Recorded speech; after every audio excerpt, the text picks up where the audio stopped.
Hi students, வணக்கம். இப்போ என்ன பார்க்க போகிறோம்? இயல் 2 பயிற்சி 2.9 16ஆம் கணக்கு என்ன கொடுத்துருக்காங்க? 2√3 டிவைடட் பை 3√2 பகுதியை விகிதமுறு எண்ணாக மாற்றிய பின் சுருங்கிய வடிவம் என்ன? இப்போ பகுதியை முதல்ல விகிதமுறு எண்ணா மாற்றணும் அப்படின்னா அங்கே இருக்க √2 மேலைங்கிலையும் பெருக்கணும். √2ஆல மேலைங்கிலையும் பெருக்கணும். பெருக்கணும் என்ன ஆகும்? மேலே 2 இன்ட்டு இந்த √3 √2 சேர்ந்து ரூட்டுக்குள்ள இருக்கிறனால √6 ஆயிரும்.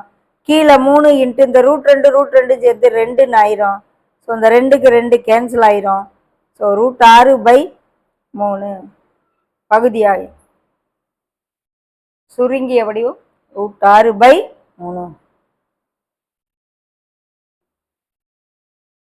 ஓகேவா?